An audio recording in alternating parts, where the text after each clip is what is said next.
Hey, haunters and haunted souls. Welcome back to Habersham House. J-Star here, and today I want to show you how I created this faux daguerreotype photo frame with a vintage photo inside, and it also has bubble glass inside. And this cost total about $2, okay? These would be great for props inside your haunt, hanging them on the wall, or even a character's prop carrying around the photo of her true love who's been dead for years. Anyway, let me show you how I do these. Okay, so today I'm going to make faux daguerreotype photographs, and it's more about the frame than the photograph.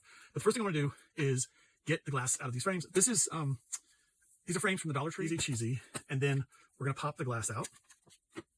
Okay, and let's just get rid of any super smudges. All right, and then I'm gonna take my glossy accents and put a goodly amount. I think about right there is good. And I've got a little pearl top pin inside there. That really helps keep your glossy accents from drying out. And then this is a very stiff bristle brush. And what I want to do is first just paint across the glossy accents. Actually, I may need more than that. So I just want to coat the whole thing liberally. Okay, and then just kind of pounce it with your thing. There, bubbles are going to appear, but that's kind of good. Like this kind of old glass did have bubbles in it. So just kind of pouncy, pouncy, pouncy until it looks like I've got the whole thing covered. Yeah. And any super huge bubbles, I'm just going to kind of pounce over again, and then just kind of shake it a little bit, and that should get rid of all the brush strokes and everything. We're just looking for a very mottled glass, okay? And then set this out of the way, very far out of the way. I always put them in places where I end up putting my hand next, so put them far away and let them dry, okay? Okay, so this is our glass that we put the glossy accents on, and you can see, well, hopefully you can see, it has that rippled texture. That might be, let me see. I don't know if that helps you see it. I guess it's probably just seeing it in the reflection, but it has rippled texture, which is really cool. It doesn't distort the picture too much, but when you see it, it does feel like old glass. So that's what we're going for. All right, so let me put those out of the way. I've got all these trims and laces, and I think I'm gonna use this lace because, oh, is there enough of it? Dink, dink, dink.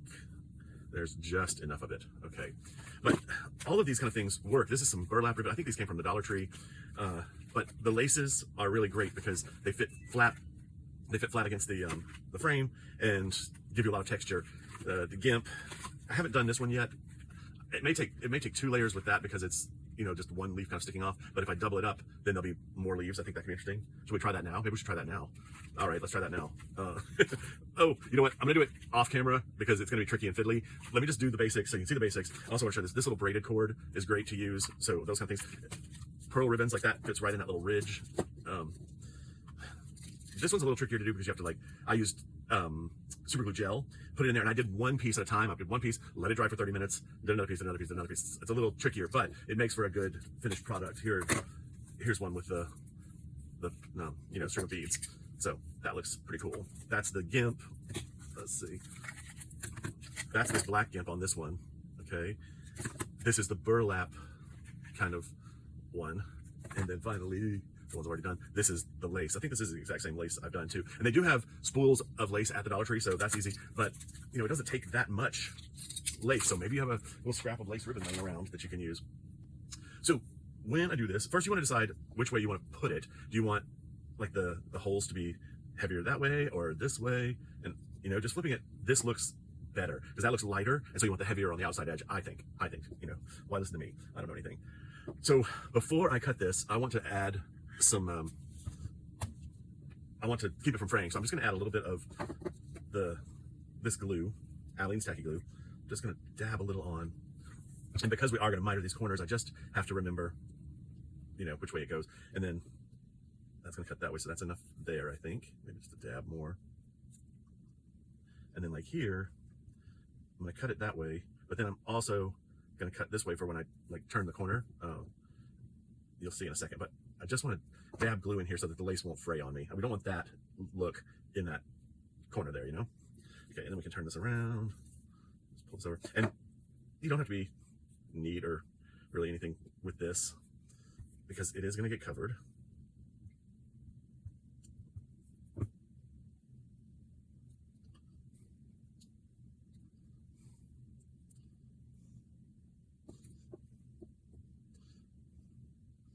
Pull that to there. Try to use up some of that glue on the mat. I have to say, I just got these silicone mats on the Amazon, and it's fantastic because I can do this on the surface and it'll wipe right up when I'm done. So that's very cool. And I'm just doing this roughly. You know, really, if you want to make it super easy for yourself, just do the whole thing. Just coat the whole thing in glue. It's fine for it to be stiffer. In fact, let's just pick up the rest of this little glue. But I don't want to distort the lace. I don't want to do that. Yeah. So don't pull it like that. Just dab it through it. Okay, well, I hope I didn't mess that piece up. Okay, well, we'll let that dry for a second. Okay, so now let's get our scissors. And just right here, again, you don't have to be exact. I do like to cover the corners so that I don't have to worry about exact, you know, beautiful miter cuts. So just give it a little angly. Ba-doom, right?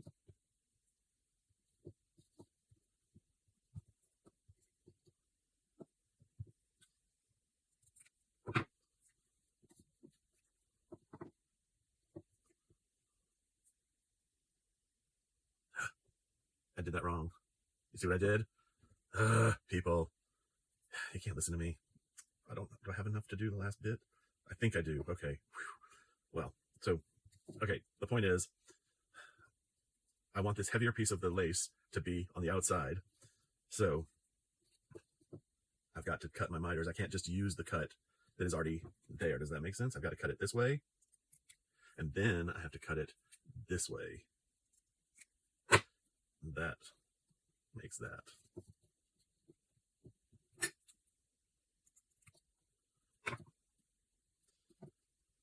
And now, just to make sure. Okay, and then I have to cut this way. And now I haven't put the glue on there, but maybe that'll show you what happens when you don't. All right, so that's what I want. That's the effect I'm going for. And now I'm going to take a little brush. Oh, expect that to just be a pop open. And I'm just going to put a little bit of glue. Well, a decent amount, I guess. I want it to get up into the fibers of the lace.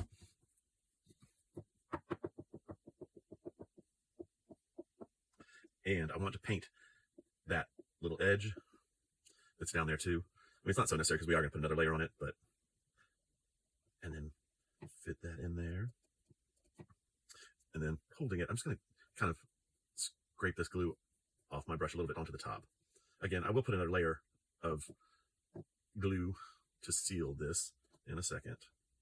Don't slide around too much. Okay.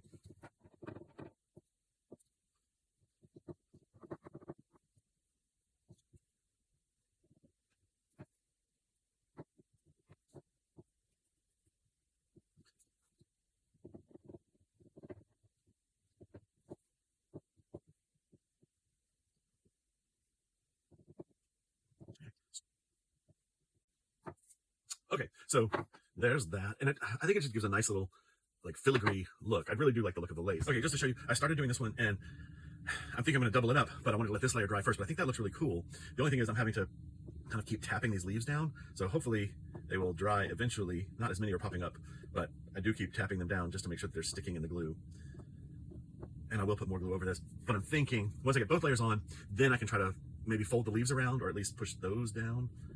I don't know. I just want that first, that layer to be flat and glued down first. So that's what I'm doing. Now for this one, I found this lovely necklace in my jewelry bin, and I was thinking these leaf petal thingies would look really good. Is this, how strong is it? Can I get it off? Ugh. Oh, there we go. Okay. Okay, I do need pliers.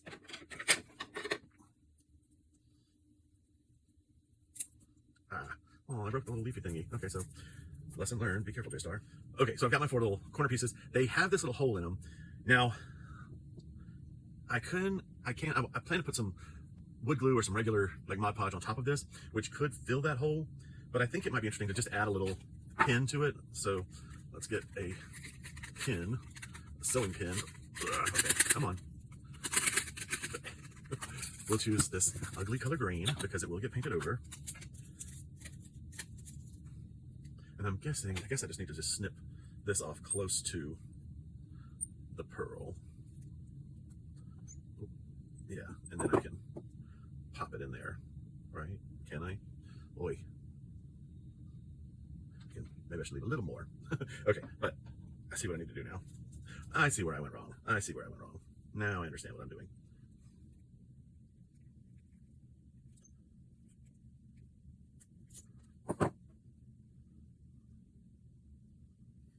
I can't see. Okay, that should be enough to get in there and hold it. Okay. I think I'm gonna put the pin in later. We'll put a pin in that for later. Don't listen to me. So for this, oh, I wonder if that glue might be better. Well, let's keep it simple. Keep it simple. I'm just gonna put a little glue on. Well, maybe I should do it onto the thing itself. I'm gonna just put a blob right there.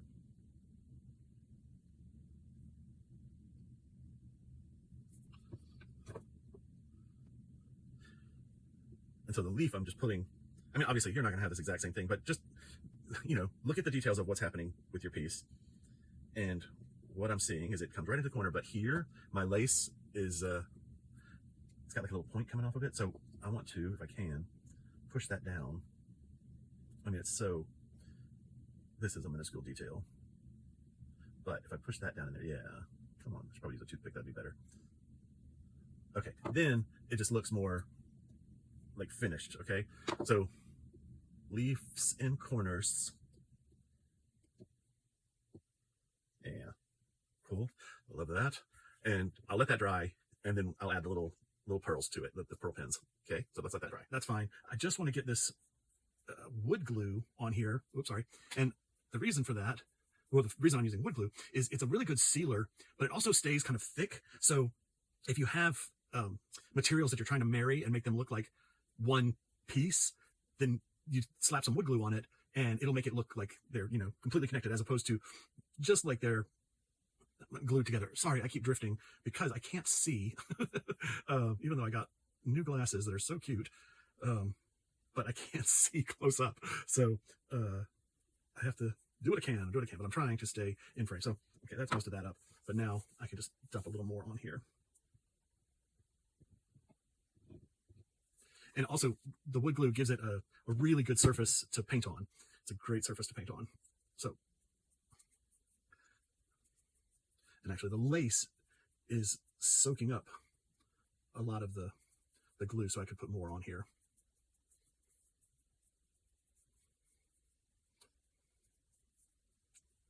Probably wouldn't hurt to cover the lace in a coat of just plain white glue first, before you go and try to cover it with the more expensive wood glue, because then the white glue would keep the wood glue from soaking into the lace. Okay, that's gonna be a cool one. I can already see it happening. So I'm gonna put that aside to dry. I will show you this one with the vines now, hopefully. So I doubled up the vines, the vine ribbon, and I added an extra leaf on the corner just to kind of fill that in and make it not look so awkward. I ended up liking the way the leaves come off of the frame, so I'm gonna leave that. This is all coated in wood glue, and I went underneath it too, like underneath the leaves, so that I really got those all coated. Same with here. Instead of pressing them down, I just ran my brush underneath them so that the bottoms got coated and the little frame part got coated, because I'm hoping they'll get nice and stiff, so it'll feel, you know, feel like metal pieces that have been attached. Okay, so we'll leave those to dry, and then we'll be back with whatever's next. Okay, so I have my frames, and what's that look like that? Okay, I sprayed this one gold. This was Rust-Oleum 2X gold metallic, which I use all the time, so I know how it behaves. But this one I sprayed with, what is it, Krylon? I'm trying to look across the room. Let me just go check. Okay, so this one was Rust-Oleum 2X metallic gold, which I use all the time. It's great, fantastic. You can get it at Walmart. This one is Krylon metallic copper. I saw there was a bunch of spray paint at Michael's the other day for $1 each. $1 each. So I just grabbed them all because I'm always using spray paints. It doesn't really matter with colors. Like, so I got this one. I also got this Rust-Oleum one, which I have a feeling, I mean, again, $1. This one might be better, but this is the test. I'm gonna see what happens with these. So in here I have just plain distilled white vinegar, and I'm gonna put these onto a plate. And by the way, this turned out really well. Like the wood glue made this feel like really leathery, so it's perfect. I love how this feels. We'll see what happens with the color. So all I do on these, well, here's one thing I do is I will take a little vintage photo distress oxide, and I just kind of put it around in places. What happens, what I think happens, is I think the vinegar turns it really dark brown. I'm not sure, but that's what happened on this one, so we're gonna see if it happens again. But vintage photo, and I just kind of rub it around a little bit, put it on the medallion corner things.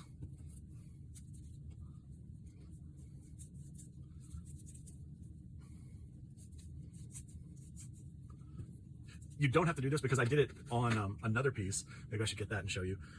I think I'll just put a little on here, just in case, just in case.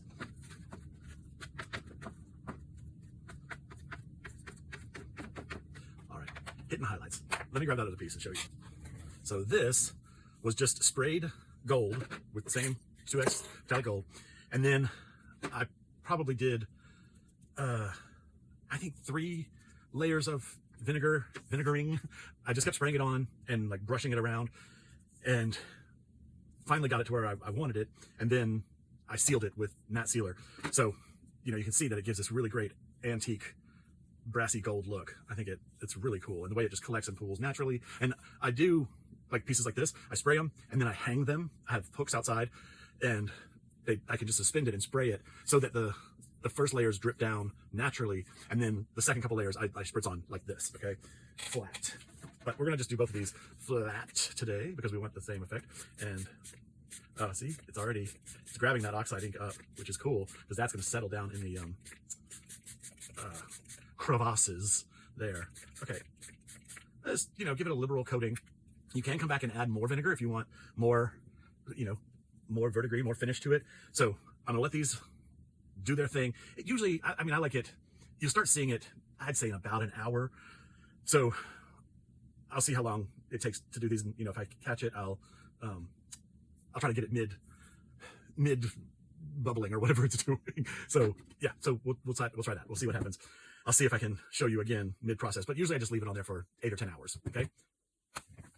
Okay, so here is one of the frames after it's been soaked in vinegar, spritzed with vinegar. And this one, oh my gosh, I love it so much. Like the colors that have come out is really cool. And the distress oxide definitely plays a part in that, because these blues and grays that are coming out, that is what's in the oxide part of that. So that is really cool.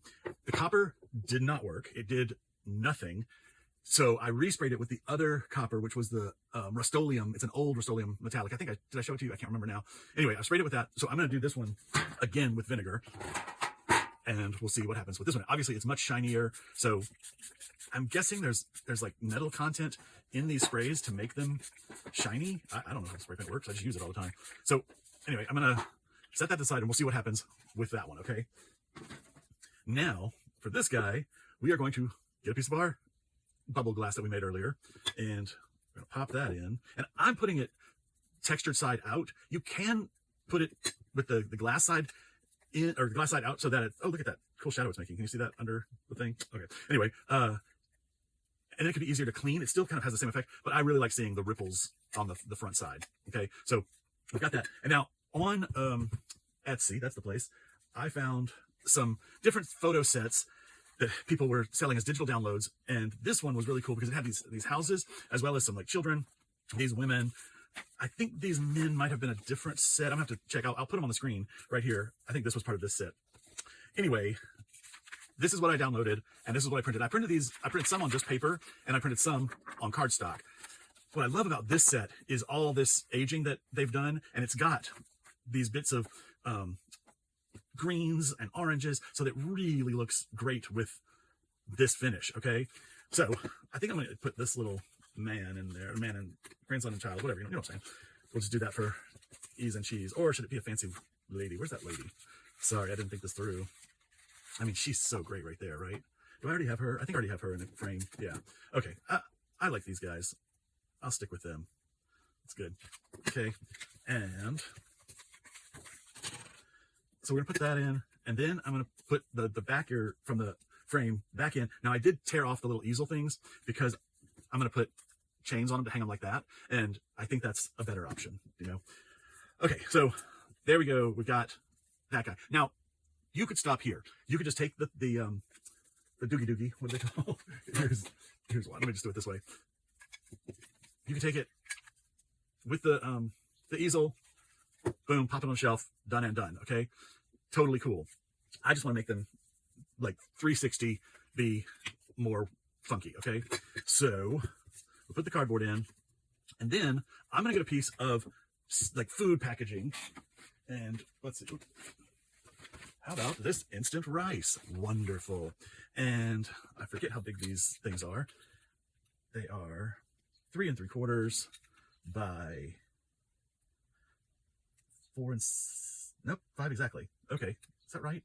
5 exactly? Oh no, it's 4 7/8. I thought it was a little less. Okay, 4 7/8. Okay, so I'm gonna cut down some food packaging. Let me do this real quick, and then I'll be back. Okay, so I cut these just a little shy of the measurements that we had, and I did that because I want them to fit on the back of the frames, and I don't want them to overhang. So it's just a little bit, you know, inside the size of the frame. That's kind of perfect. But also, as a safeguard, I'm going to cover this. Oh, wrong one. I'm going to paint these edges. This is just an acrylic marker. You can use regular paint for this. I'm just going to come in here a little bit with the black in case, because what I've had happen before, I can show you maybe. Yes, here's one. So this one, the glue kind of expanded, I guess, or I just didn't have it pressed down firm enough, and you can just see a little red edge in there, and that annoys me. I'm sure whoever gets this will not care. They will never see it. But me, I'm like, God, if you look sideways from this angle, you'll see it. So let's just not have that problem, okay? So on the printed side, I'm just covering the edges in black acrylic, okay? Just to get it, just as a fail-safe. So if anybody peeks on that side, they won't see anything. The other thing is I'm doing the cardboardy side out because if for any reason my paper peels up, if a corner peels up or whatever over the time, then it's going to show cardboard and not like Minute Rice advertising, okay? So now we need something to put on this, and I've got a bunch of Memento Mori things that I've printed out, which I think can be cool. Ooh, look at that.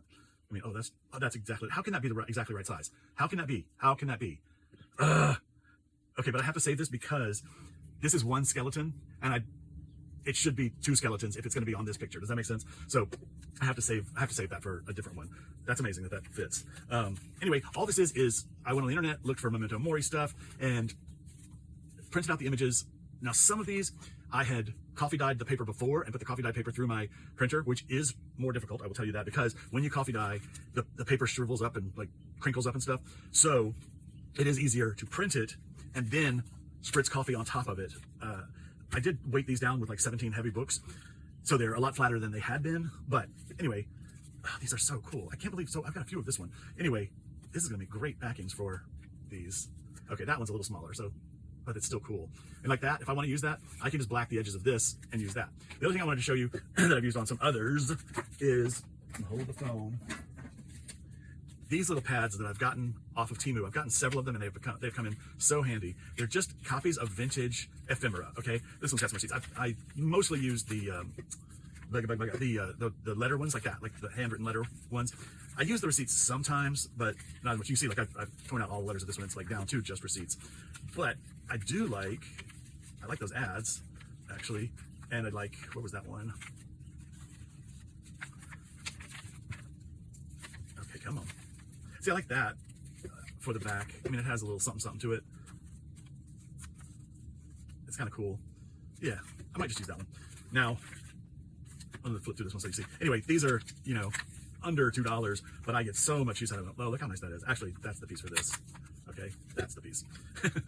But the letters are so cool, and they just make great. Oh, this is a cool one. I've used it a couple times. So find some of that. You can also go on the internet and look for royalty-free handwritten letters, or like French letters, or like whatever, and then print that out on your own paper. Give it a little spritz with coffee, and then you have your own vintage ephemera. And a lot of people sell like the real stuff. I don't want to use the real stuff on the back of a piece. This is just really for my aesthetics. I want the people who buy my stuff to feel like the product is complete, and when they turn it around and they have that little surprise of this piece of ephemera back there, that's cool. Where did I put that other black thing? I don't know. Well, I can use this one. Anyway, so I wouldn't use real stuff on the backs. I just use the printed stuff. Now, I'm gonna grab my spray glue pliers and my spray glue, and I'm gonna turn this over, okay? And I'm gonna remember, I'm putting the cardboard side to this. Normally, I would put this side to there and hide it, but I don't want it to peel up and show anything. So again, I'm gonna put the cardboard side down. So that's how I'm gonna do it. And this is so simple. I just take this. I mean, wait a minute. I do not just turn to my right and spray over my trash can inside my studio. I do not do that. I put on full combat gear, gas mask, goggles, gloves, hermetically seal myself, and I go outside to the well-ventilated woods, and then I spray, okay? Because safety first. Bear with me a second.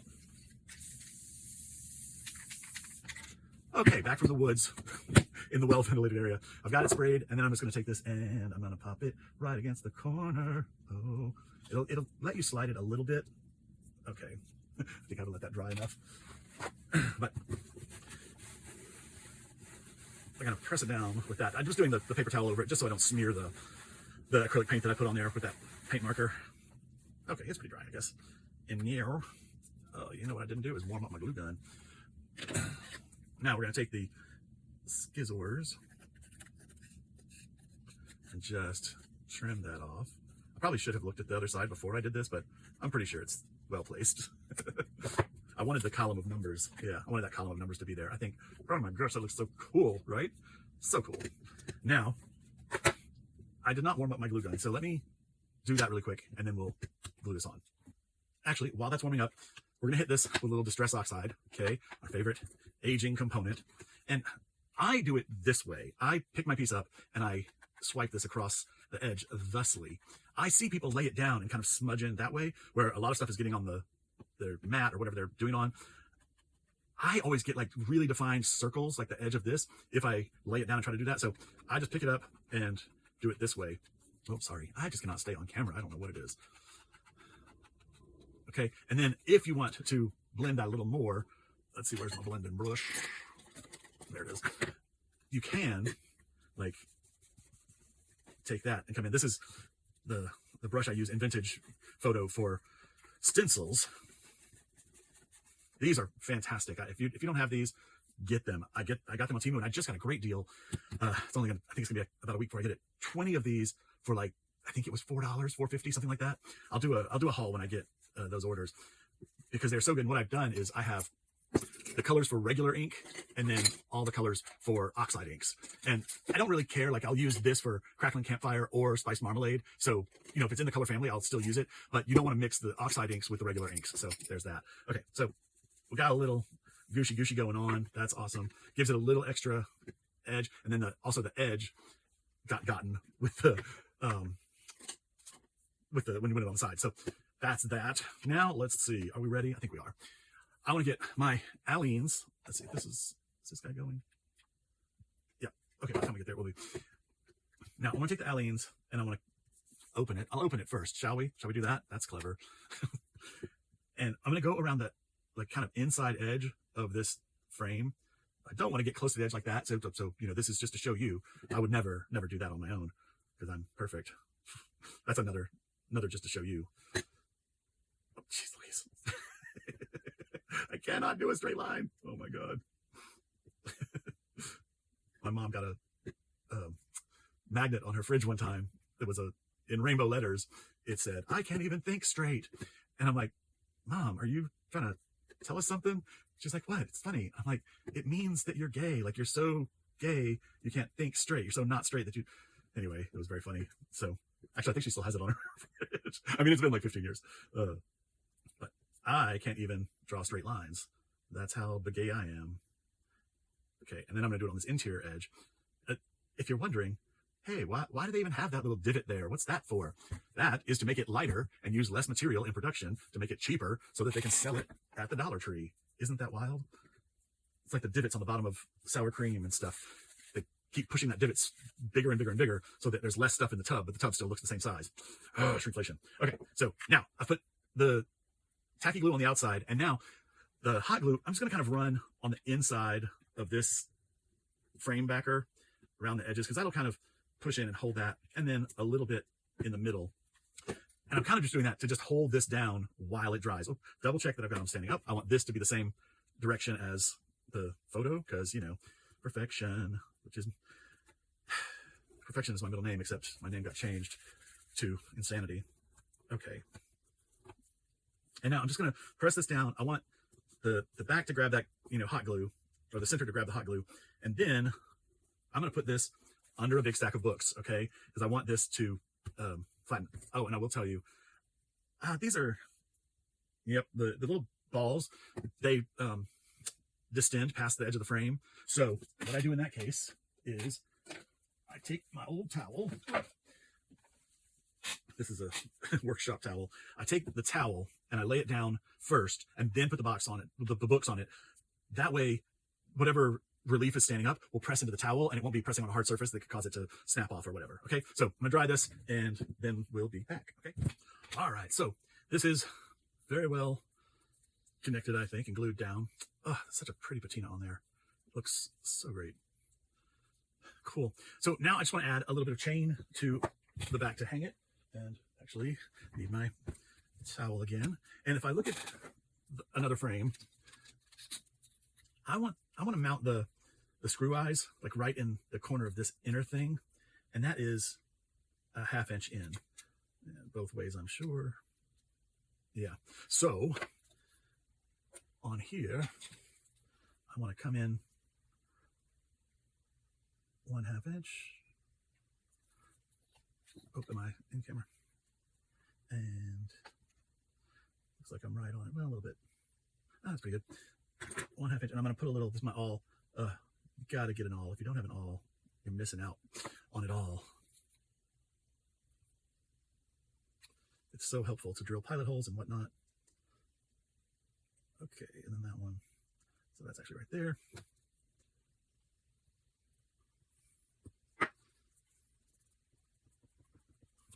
All right, and now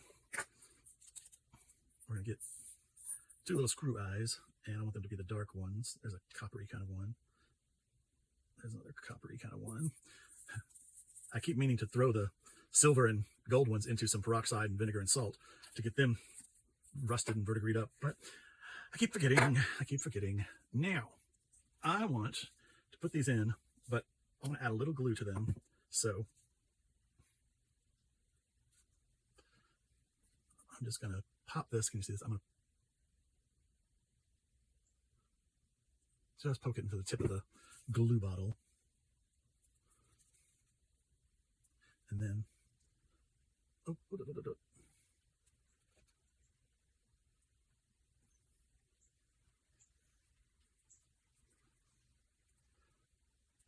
that was good, I think. And we'll do that again. Get some glue on the tippy tip. Oop. That is too much on the tippy tip.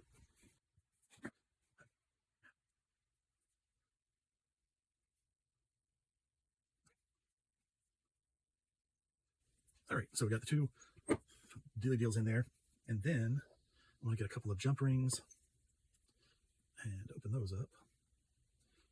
And these I don't know if you can see that, I have put them in peroxide vinegar and salt. Where did it go? There it is. These I've put in peroxide vinegar and salt and let them rust up. And some of this one definitely, I put a little alcohol ink on it to give it the verdigris look. It's got a little bit of the patina one, the patina alcohol ink, to give it a little bit of green. But again, this is on the back of the piece, so you know, you may not want to worry about that. Now I'm going to put about 5.5 inches of chain on here. I just want a nice little loop of a little bit of hanging space.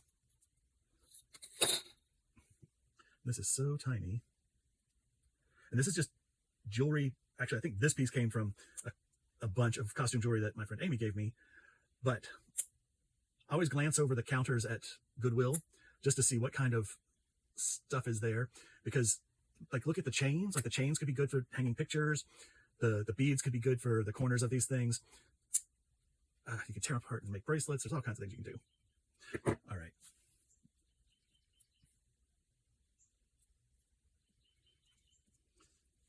Okay, I have to just get this close to my eyes so I can thread it on this little thing.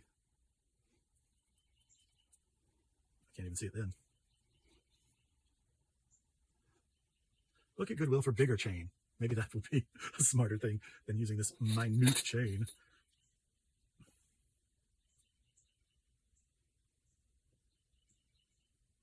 I could also use one of those like magnifying things to look in. That would be cool.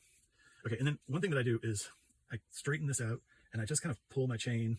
I pull my own chain like so to make sure it's kind of straight and doesn't have any kinks and whatnot before I loop it onto the jump ring.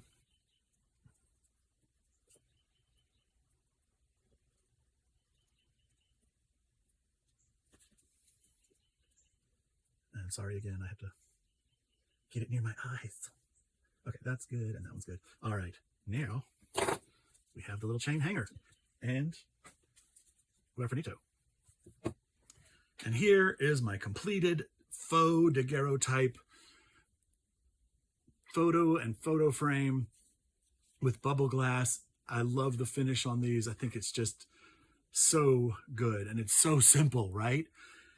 Anyway, you can download these pictures on Etsy, or maybe you have your own. Use your own photos. There's so many ways out there. You can take your own photos and have ChatGPT change them into an old-timey looking photo. There's tons of filters and things like that. So anyway, do that. I think these are great, and we can just see, like, just put a whole bunch out there. How great are those? Okay. Thank you so much for watching. Please like and subscribe and leave us a comment. We'd love to hear what you're haunting. From Habersham House, this is J-Star saying have a great day and keep haunting.